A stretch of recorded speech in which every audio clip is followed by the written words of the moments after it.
গতকাল 1/6/2025 একটা খবর আসে যে কিছু লোক হেরিটেজ পার্ক এলাকায় আসবে, কিছু এনডিপিএস আইটেম থাকতে পারে। তো সেই সংবাদের ভিত্তিতে ওসি এনসিসি পুলিশ স্টেশন তার টিম নিয়ে ওই জায়গায় এম্বুসে বসেন। সন্ধ্যা অনুমান 5টার সময় একটা অটো গাড়ি 3 জন লোক আসেন অটো গাড়িটা নিয়ে। তো ওদেরকে সন্দেহজনক অবস্থায় পেয়ে ওদের অ্যাক্টিভিটি দেখে ওদেরকে ডিটেন করা হয়।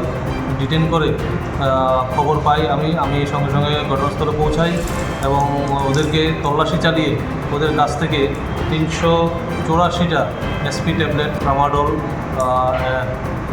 এনডিপিএস আইটেম তো ওদের কাছ থেকে সিজ করা হয় এবং ওরা এই জিনিসগুলো হেরিটেজ পার্ক এলাকায় বিক্রি করার জন্য আসে।